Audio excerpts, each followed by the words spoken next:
नमोऽर्यन्ताणं नमो सिद्धाणं नमो आर्याणं नमो वज्जायानं नमो लोये सब्बसाहुणम् एषो पञ्चनमुकारो सब्बपावपणाशनो मङ्गलानं च सब्बेसिं पद्मं हवै मङ्गलम् मङ्गलं भगवान् वीरो मङ्गलं गौतम प्रभु मङ्गलं सूर्यभद्राज जैनो धर्मोऽस्तु मङ्गलम् अंगूठे अमृत वशे लब्धितणा भंडार श्री गुरु गौतम शमरिये वांछित फल दातार अज्ञानतिमिरान्धनं ज्ञानं जनशलाकया नेत्रमुनिवितव्यनं तस्मै श्री गुरुवे नमः। ओम ह्रीं श्रीं श्रूं श्रूं हं शं थ थ थ ठ ठ सरस्वती भगवती विद्या प्रसादं कुरु कुरु स्वाहा। भाग्यशाली पिछले कई दिन से जैन शासन का जैन दर्शन का एक अभिनंग वास्तुशास्त्र की बाबतों का विस्तार पूर्ण तरीके से वर्णन हम देख रहे हैं। वही बाबतों को आगे धपाते हुए एक विशिष्ट प्रकार की बाबतों की चर्चा मैं आज आपके समक्ष लेके आया हूं। भाग्यशाली कल हमने देखा था कि ईशान कोण की ओर क्या क्या चीज ध्यान रखनी चाहिए, वही चीजों को आगे देखते हैं और आज आगे उत्तर दिशा की भी बात देखेंगे। बहुत अद्भुत प्रकार की बाबतों है, जरूर सुनना चाहिए, जीवन में उतारने जैसा है। तो भाग्यशाली कहा गया है कि ईशान कोण के अंतर्गत कोई भी प्रकार का कचरा हो, बिन जरूरी वस्तु ये हो, या तो फिर झाड़ू हो, या तो चंपल स्टैंड हो, या तो फिर अन्य प्रकार की बेकार की चीजें हो, वो प्रकार की चीजों वहां पे ईशान कोण की ओर नहीं रखना चाहिए। अगर समझ लो कि रखा जाए तो हमें अपने जीवन काल में यश जस कीर्ति की हानि होती है, आर्थिक धन आदि वगैरह में भी हानि हो सकती है। इस प्रकार की बात मुख्यत्वे तरीके से बोली जाती है। भाग्यशाली ईशान कोण अगर समझ लो कि उसकी दीवारें आदि वगैरह ऊंची होती है, कुछ हद से ज्यादा ऊंची होती है, तो कहा जाता है कि संतान की अभिवृद्धि होने में भी कोई ना कोई प्रकार की हानियां आती है। उसके अलावा ऐश्वर्य आदि वगैरह में भी हानियां हो सकती है, इसलिए ये चीजों का विशेष ध्यान रखना चाहिए। उसके पश्चात लॉन्ड्री या तो फिर टेक्सटाइल या तो उस प्रकार की कोई भी उद्योग आदि वगैरह है, वो ईशान कोण की ओर करना बहुत उचित और अच्छा बोला जाता है। ईशान कोण में रसोई घर यानी कि किचन, बेडरूम और वाटर टैंक यानी कि ओवरहेड वाटर टैंक यानी कि एकदम टेरेस के ऊपर जो वाटर टैंक पानी की टंकी होती है वो होना। उसके अलावा गैरेज आदि वगैरह का काम करना, किसी भी प्रकार का बांधकाम आदि वगैरह करना वो हितावह नहीं है, यानी कि वो प्रकार की चीज वहां पे नहीं रखनी चाहिए। वैसे ही बाथरूम टॉयलेट आदि वगैरह भी रखना वो वर्ज्य कहा जाता है।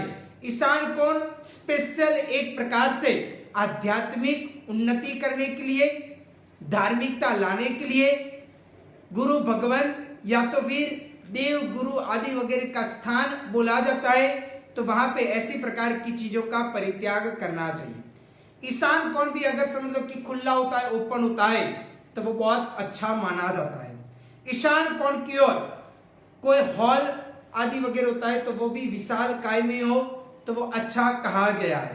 ईशान कोण अगर समझ लो कि अधूरा हो, या तो वो कोण टूटा हुआ हो, या तो वो गोलाकार स्वरूप में हो, या तो फिर समझ लो कि वो बंद किया गया हो, तो वो एक प्रकार से आर्थिक तरीके से हानिकारक बोला जाता है और प्रगति में अवरोध कारक भी कहा जाता है। ईशान कोण में कोई भी प्रकार के वहां पे बोला जाता है कि लोहे आदि वगैरह की चीज नहीं रखनी चाहिए। वजनदार चीजों भी वहां से परित्याग करना चाहिए, यानी कि निकाल देना चाहिए, दूर करना चाहिए। परंतु भाग्यशाली रसोई घर, किचन आदि वगैरह रखना है तो बोला जाता है कि वो पूर्व की एक साइड जैसे ईशान कोण आता है वैसे ही पूर्व के समक्ष देखते हैं तो राइट साइड की ओर अग्नि कोना आता है, जिमनी साइड। तो अग्नि कोना की ओर आप रसोई घर बनाते हैं और वो रसोई घर के अंदर भी आपके जो किचन का जो प्लेटफॉर्म है वो भी पूर्व दिशा की ओर हो, यानी कि पूर्व में देखते हुए जो व्यक्ति रसोई बनाते वो पूर्व विमुख होते हुए रसोई बनाते हैं और चूल्हा जो होता है वो अग्नि कोण की ओर हो तो वो बेस्ट माना जाता है, अच्छा माना जाता है। वहां पे बनी हुई रसोई घर जो भी परिवार लोग वापरते हैं तो उनका स्वास्थ्य अच्छा रहता है। परंतु अगर समझ लो कि अग्नि कोण की जगह पे ईशान कोण में वो रसोई घर हो और वहां भी बनाई हुई रसोई घर के स्वजन, परिवारजन, कुटुंबीजन, स्नेहीजन जो भी लोग वापरते हैं तो उनके जीवन काल के अंदर मानसिक चिंताएं उत्पन्न होती है, आर्थिक तरीके से उनको भी एक प्रकार का अवरोध आ सकता है। इसलिए भाग्यशाली ये चीजों का विशेष ध्यान रखते हुए अपने जीवन काल को आगे धपाने का प्रयत्न करना चाहिए। ये वास्तुशास्त्र में आपको इसलिए कहना चाहता हूं ताकि आपको अलग अलग जगह पे भटकना न पड़े, आपको अनेक जगह पे जाना न पड़े, आपको जय शासन के अंतर्गत बताए वास्तु का सचोट ज्ञान मिले। और कई बार 2-2, 3-3 वास्तुशास्त्री को मिलते तो कोई एक बोलता है, कोई दूसरा बोलता है, कोई तीसरा बोलता है। आज तो कई सारा प्रकार का ऐसा बिजनेस का युग बन चुका है। तो भाग्यशाली ऐसे समय काल के अंदर थोड़ा बहुत अलग अलग दिशाओं के अंदर क्या क्या होना चाहिए उसका अगर ज्ञान होता है तो अपने जीवन काल के अंदर हम भी कुछ अपना घर का कुछ ना कुछ उत्थान हो पाए ऐसा प्रयत्न कर सकते हैं। अभी देखते हैं कि उत्तर दिशा, पहले हमने देखी पूर्व दिशा, उसके पश्चात देखा ईशान कोण, अभी देखते हैं कि उत्तर दिशा। उत्तर यानी कि नॉर्थ। तो उत्तर दिशा एक प्रकार से कही गई है कि वो एक कुबेर मूला जैसा कहा जाता है। कुबेर देव का स्थान अगर कहा जाए तो वो उत्तर दिशा कही जाती है। उत्तर दिशा का अधिपत्य बुध के हाथ में है, बुध वहां का मालिक बोला जाता है। और आपको मालूम ही है कि बुध बुद्धि देता है। तो भाग्यशाली जो भी बुद्धि कारक की बातें होती है यानी कि जो पढ़ाई की चीज होती है वो विशेष करके उत्तराभिमुख होते हुए यानी कि हमारे मुख के समक्ष उत्तर दिशा हो, इस प्रकार अगर आप पढ़ाई करते हो तो आपके जीवन काल में वो कम मेहनत में, कम समय में, कम पुरुषार्थ में आपको ज्यादा से ज्यादा ज्ञान अर्जन आप कर सकते हो। ज्ञान अधिक से अधिक आपको याद रह सकता है। इसलिए अगर बुद्धिशाली बनना है, अगर समझ लो कि व्यापार आदि वगैरह की बातचीत कुछ करनी है, कोई सफलता की बातें करनी है, जो कार्य शायद असफल हो, असंभव हो, उसको संभव बनाना हो, सफलता की ओर आगे बढ़ना हो, तो अपने जीवन काल में उत्तराभिमुख यानी कि अपना मुख उत्तर दिशा की ओर रखते हुए अगर बातचीत करते हैं तो अधिक से अधिक फायदा हो सकता है। वैसे ही जो भी लोग हमारा मानते नहीं है उन लोगों को भी उत्तराभिमुख देखते हुए हम बात करते हैं तो हमें बहुत कम समय में अच्छी सफलताएं मिल सकती है। भाग्यशाली आपको मालूम होगा कि जितने भी बड़े बड़े वक्ता होते हैं, साधु साधु भगवंत उपदेश देशना आदि वगैरह देते हैं तो वो भी विशेष प्रकार से उत्तराभिमुख बैठते हुए या तो फिर पूर्वाभिमुख या तो पश्चिमाभिमुख बैठते हुए वहां पे कोई ना कोई प्रवचन आदि वगैरह देते हैं तो उनका कुछ प्रभाव अजब गजब का लाजवाब रहता है। यानी कि उनके जीवन काल के अंदर इस प्रकार वो प्रवचन देते हैं तो सामने वाले के ऊपर तुरंत ही वो ये चीज उतर जाती है, उनके दिल और दिमाग तक आसानी से बैठ जाता है। इस प्रकार का प्रयत्न हो सकता है तो यह उत्तर दिशा के माध्यम से होता है।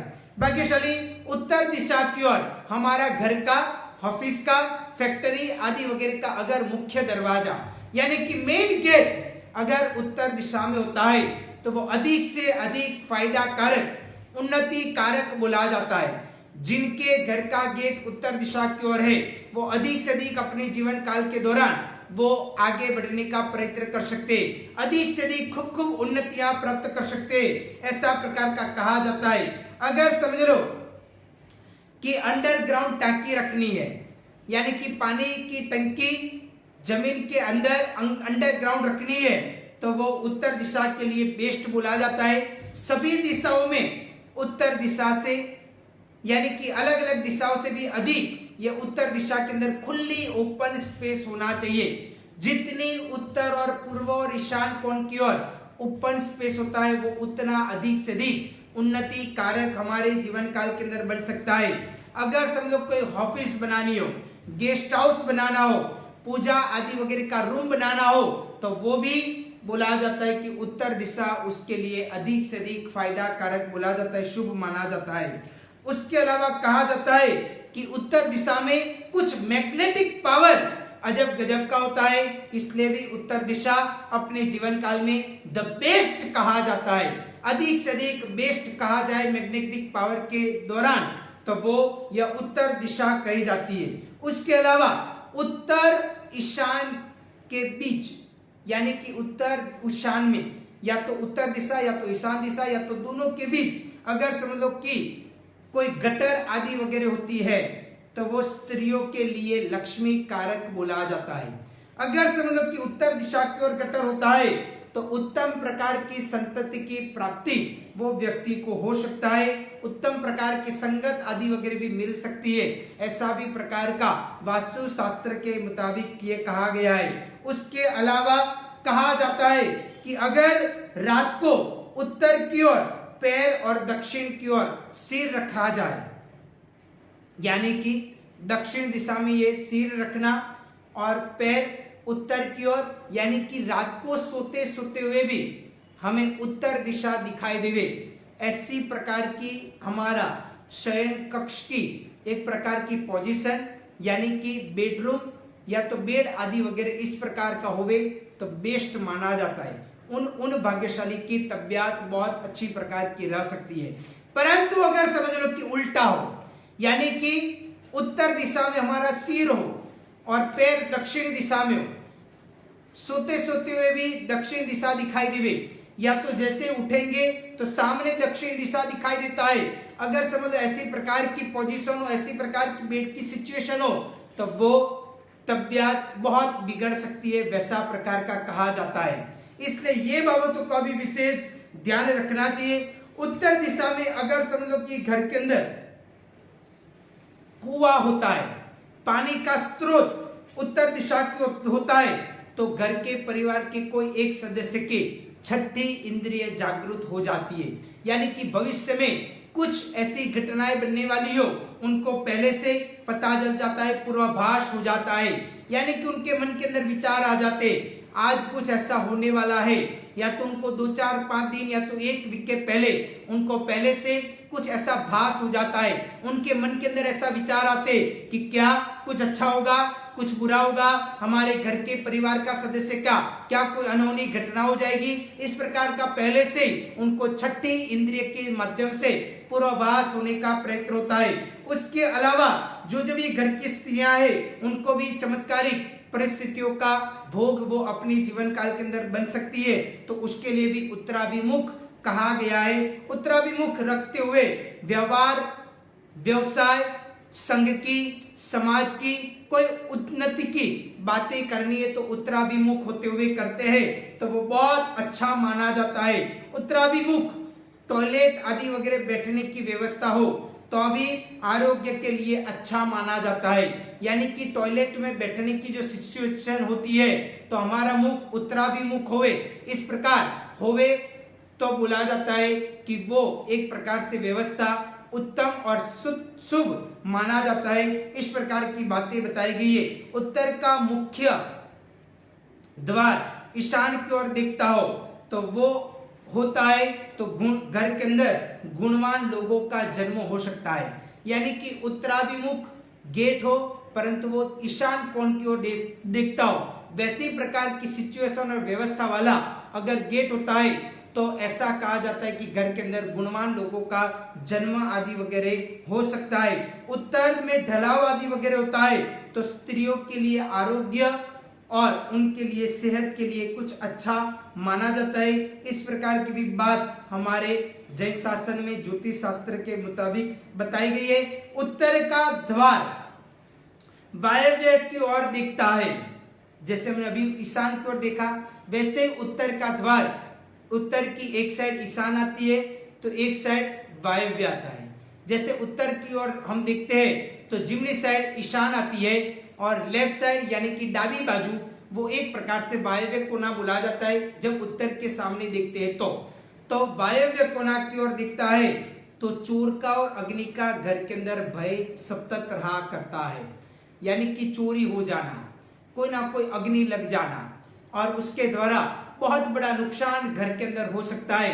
वैसी भी भूमिका घर के अंदर हो सकती है तो उसका भी बराबर ध्यान रखना चाहिए। ज्यादा बांधकाम, ज्यादा दीवारें, ज्यादा बांधकाम, ज्यादा प्रकार की कुछ वजनदार चीजें अगर उत्तर में होती है तो दरिद्रता हमारे जीवन काल के अंदर आ सकती है। दरिद्रता को वो आमंत्रण दिया गया ऐसा कहा जाता है। अगर समझ लो कि दीवार में दरार हो जाती है, घर के अंदर दीवारों के अंदर दरार हो जाती है तो स्त्रियों के अंदर अधिक परेशानियां उत्पन्न हो सकती है। स्त्रियों का एक प्रकार का शरीर बिगड़ता है, कोई ना कोई प्रकार की आफतें या तो कोई ना कोई प्रकार की तकलीफें उनके जीवन काल के अंदर आ सकती है, वैसा भी कहा जाता है। अगर समझ लो कि उत्तराभिमुख होते हुए खाना बनाने की प्रक्रिया हुए तो उपद्रव को आमंत्रण देने की बात कही जाती है। अगर पेड़ पौधे उत्तराभिमुख होते हैं तो वो भी एक प्रकार का धन हानि बोला जाता है, इसलिए उसके भी चीजों का ध्यान में रखना चाहिए। अगर वहां पे ज्यादा से ज्यादा वजन वाली चीज जैसे कि अलमारी हो, कोई ना कोई प्रकार की फैक्ट्री आदि वगैरह हो तो उसमें कोई भारी एक प्रकार की वजनदार मशीनरी आदि वगैरह रखी जाए तो वो भी नुकसान कारक बोला जाता है। वैसे ही ऑफिस फैक्ट्री में बीचों बीच जो भारी मशीनरी हो, भारी एक प्रकार का पत्थरों का ढेर हो या तो फिर कोई भारी चीज अगर फैक्ट्री आदि वगैरह में बीचों बीच रखी जाए तो वो भी हानिकारक बोला जाता है, वो भी अपने जीवन काल के अंदर अशुभ माना जाता है। तो ये चीजों का विशेष ध्यान रखना चाहिए। टॉयलेट हो, बाथरूम हो, पिलर हो, स्टोर रूम हो आदि या तो फिर स्टेयरकेस यानी कि सीढ़ियां आदि वगैरह हो तो वो भी एक प्रकार से अशुभ माना जाता है। अगर समझ लो कि उत्तर के एक प्रकार की दीवार का भाग ऊंचा होता है तो वो भी स्त्रियों के लिए बीमारियों का निमंत्रण दिया गया वैसा कहा जाता है। उसके पश्चात पानी का नल वहां पे रखने से घर की लक्ष्मी किसी ना किसी प्रकार से चली जाती है। और विशेष पानी के नल की बात है तो भाग्यशाली मैं आपको कहना चाहता हूं, अगर आपके घर के अंदर चाहे बाथरूम में, चाहे वॉश बेसिन में या तो फिर अन्य कोई भी जगह पे अगर पानी का नल ऐसा प्रकार का हो यानी कि वो एक प्रकार का ढीला हो गया हो, यानी कि वो कितना भी फिट करे परंतु टपक टपक धीरे धीरे बूंद बूंद करते हुए पानी निकलता रहता हो तो भाग्यशाली, या तो फिर कई बार जब टंकी खाली हो जाती है और पानी का नल ओपन रहता है, खुल गया हुआ रहता है और हमें पता नहीं है जब पानी की टंकी भरते तब पानी का बहुत सारा व्यय ऐसे ही हो जाता है तो भाग्यशाली ये कहा जाता है कि आपके घर की लक्ष्मी भी धीरे धीरे करते करते हुए चली जाएगी, आपको पता भी नहीं चलेगा। आप कितना भी पसीना निकाल निकाल की कमाई करने का प्रयत्न करो परंतु एक बहुत बड़ा खर्चा आते हुए आपकी एक साथ में जो एकत्रित की हुई लक्ष्मी एक झटके में सब कुछ चली जाती है, वैसा प्रकार का बन सकता है।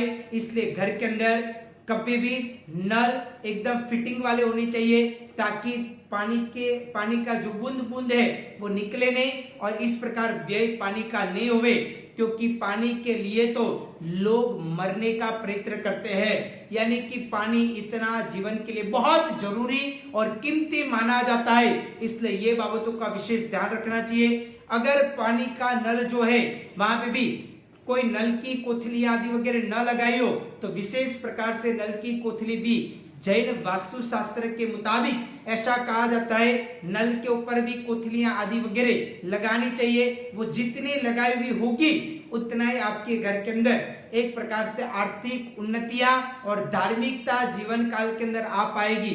अगर ये नहीं होगा तो जीवन काल के अंदर धार्मिकता दूर हो जाएगी, वो नहीं आएगा और बहुत कुछ पाप आदि वगैरह भी लग सकता है। इसलिए ये चीजों का ध्यान रखना चाहिए। पंछियों के लिए दाना आदि वगैरह डालने के लिए, जिसको गुजराती के अंदर कहा जाता है कि चबूतरा बनाना हो, पानी की जगह आदि वगैरह रखनी हो, तो उसके लिए भी वहां पे अगर रखा जाए उत्तर दिशा की ओर, तो वो अशांति करवाता है, कर्ज भी दिन प्रतिदिन बढ़ाने का प्रयत्न कर सकता है, ऐसा कहा जाता है। इसलिए उसके अंतर्गत भी थोड़ा ध्यान रखना चाहिए। ये बाबतों का विशेष आप ध्यान रखोगे तो उत्तर दिशा की ओर क्या रखना क्या नहीं रखना, उस प्रकार का ज्ञान आपको अवश्य में मिल पाएगा। इसलिए भाग्यशाली ये चीजों का विशेष ध्यान रखते हुए आगे बढ़ना चाहिए। अभी हम पिछले कई दिन से मेष राशि और वृषभ राशि की बात की थी, अभी मैं आपको कह रहा हूं मिथुन राशि वाले की बात काफी हमने कल देख लिया था। आगे कुछ बातें देखते हैं कि मिथुन राशि वाले जिनके नाम के अक्षर है क, छ और घ, यानी कि जिनकी जन्म कुंडली में चंद्र जहां पे पड़ा हुआ है वहां पे 3 नंबर अगर लिखा हुआ है जन्म कुंडली लग्न कुंडली में, तो समझ लेना कि आपकी राशि मिथुन है। तो आपके लिए ये बात अवश्य में सुनने लायक समझने लायक है। मिथुन राशि वाले को क्या ध्यान में रखना चाहिए, तो वो भाग्यशाली का सामान्यतः फलादेश यह है कि मिथुन राशि वाले तीर्थ यात्रा करने के लिए बहुत शौकीन होते हैं। उनको तीर्थ की यात्रा करने का एक बहुत शौक होता है। वो अपने जीवन काल के अंदर बहुत कुछ सत्कार्य आदि वगैरह कर सकते हैं। वो व्यक्ति को सिर के ऊपर कोई ना कोई प्रकार का निशान भी हो सकता है। उसके अलावा उनके लेफ्ट वाले अंग के ऊपर कोई ना कोई प्रकार का जलने का चिन्ह भी जिंदगी भर तक शायद रह सकता है, ऐसी भी बात कही जाती है। उनके भाई और मित्र आदि वगैरह विपुल संख्या के अंदर होते, बहुत सारे प्रकार के होते हैं। वो बहुत सारी भाषाओं का ज्ञान भी प्राप्त कर सकते हैं। वो भी मीठा और मधुर बोलने वाले वैसे प्रकार के वो व्यक्ति हो सकते हैं। उनके जीवन काल के अंदर पहले और तीसरे साल के अंतर्गत, यानी कि उनके जिंदगी के पहले और तीसरे साल के अंदर वो बीमारी आदि वगैरह अपने जीवन काल के अंदर हो सकता है। और वो बीमारी के कारण वो व्यक्ति ज्यादा से ज्यादा कंटाल जाते, थक जाते। उनको कई बार उदास हो जाता है कि मैं क्या करूं, जिंदगी भर तक आज ये बीमारी कब परिपूर्ण हुआ तो कल दूसरी बीमारी शुरू होती है, उसको फुल स्टॉप हो गया तो परसों तीसरी बीमारी शुरू हो जाती है। इस प्रकार दिन प्रतिदिन उनके जीवन काल के अंदर बीमारी आदि वगैरह हो सकती है। जिंदगी के 31वें साल के ऊपर मिथुन राशि वाले को व्यक्ति को जनरली ऐसा कहा जाता है कि सर्प जैसे जहरी जानवरों का डर रहता है और उसका भी कोई ना कोई प्रकार का उनका भोग वो बन सकते हैं। बाद में ऐसा भी कहा जाता है परंतु ऐसे व्यक्ति का आयुष्य बहुत लंबा होता है और इसलिए उनके जीवन काल के अंदर छोटी मोटी बीमारियां पीड़ा होना वो तो उनके जीवन काल के अंदर साहजिक स्वरूप से दिखाई देता है और ऐसा प्रकार का उनका जीवन आदि वगैरह होता रहता है। वो व्यक्ति के संतान उनके कहने में शायद नहीं होते हैं, वो कई बार बोलते रहते परंतु उनके संतान उनका मानने का प्रयत्न नहीं कर सकते और उसलिए शायद उनके जीवन काल के अंदर उनकी मान सम्मान और प्रतिष्ठा गुमाने के दिन भी आ सकते हैं। ऐसे भी प्रकार की चीज हो सकती है। जो मिथुन राशि वाले व्यक्ति होते वो अपने जीवन काल के अंदर धन बहुत कुछ संग्रहित करते हैं, परंतु ऐसे व्यक्ति मिथुन राशि वाले व्यक्ति वो ज्यादातर भोग नहीं सकते हैं, यानी कि संग्रह शक्ति उनकी बहुत अच्छी होती है परंतु उनको भोगने की प्रक्रिया बहुत नैवत होती है। वो भोगने का प्रयत्न नहीं करते परंतु एकत्रित करने का उनका बहुत कदाग्रह होता है। ऐसे मिथुन राशि वाले व्यक्ति का देखाव कहा जाए तो बड़ी बड़ी सी उनकी आंखें होती है, पतला दुबला सा उनका नाक होता है, पतला सा ऐसा उनका होठ और सुंदरता उनके अंदर दिखाई देती है। उनका जो एक प्रकार का शरीर का बांधा आदि वगैरह होता है वो हष्ट पुष्ट थोड़े बहुत दिखने का प्रयत्न करते हैं और ऐसे प्रकार के वो व्यक्ति होते हैं। कर्क राशि वाले, क्योंकि उनके लिए कहा जाता है कि कर्क राशि वाले जो व्यक्ति होते उनके लिए की बातें के लिए कहा जाता है कि उनसे जब कर्क राशि आदि वगैरह के अंदर ये बात आती है तो हृदय का आदि वगैरह रोग भी उनके जीवन काल के अंदर उत्पन्न हो सकता है। ऐसे प्रकार के मिथुन राशि वाले व्यक्ति जो होते हैं उनके जीवन काल के अंदर वो दान पुण्य, धर्म आदि वगैरह की प्रक्रिया विपुल प्रमाण के अंदर कर सकते हैं। यानी कि वो दान प्रेमी व्यक्ति होने का प्रयत्न होता है। उनको शास्त्र और आगमों में रुचि बहुत अच्छी प्रकार की रह सकती है। यानी कि शास्त्र आगम में उनको एक प्रकार का ध्यान होता है, उनको एक प्रकार की नई नई प्रकार की चीजें ढूंढने का बहुत सारी प्रकार की इच्छाएं रह सकती है। वो व्यक्ति कभी भी अंधश्रद्धा में मानते नहीं है। ऐसे प्रकार के व्यक्ति आप बोल दो कि अंधश्रद्धा होनी चाहिए, परंतु वो कभी भी उनके जीवन काल के अंदर नहीं होती है।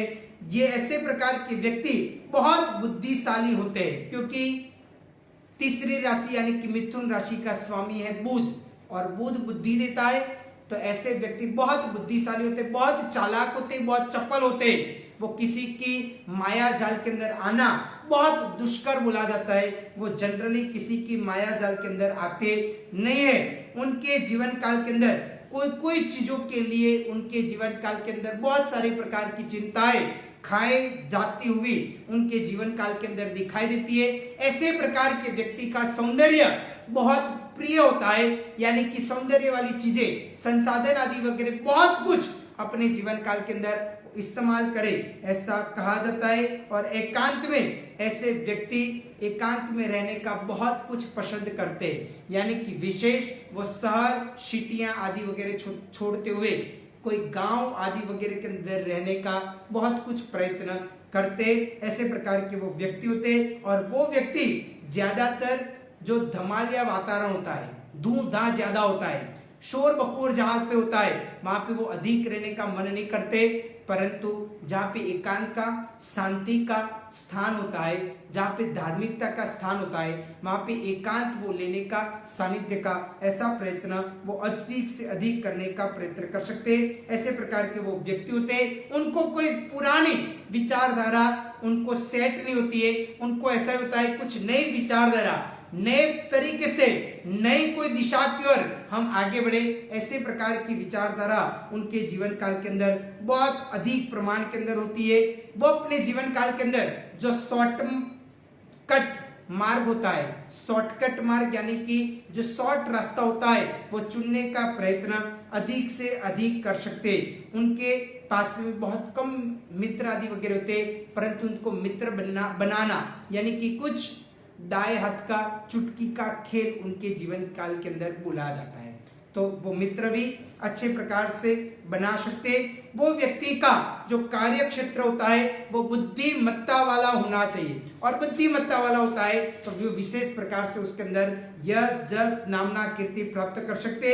ऐसे व्यक्तियों को विशेष प्रकार की रोग प्रतिरोधक शक्ति थोड़ी बहुत कम होती है, और इस कारण से रोग आदि वगैरह आने का प्रयत्न होता है। ऐसे व्यक्तियों को जो शोल्डर खभा वगैरह बोला जाता है, या तो फिर हाथ बोला जाता है, या तो फिर फेफड़ा आदि वगैरह कहा जाता है, उसकी तकलीफें ज्यादातर हो सकती है।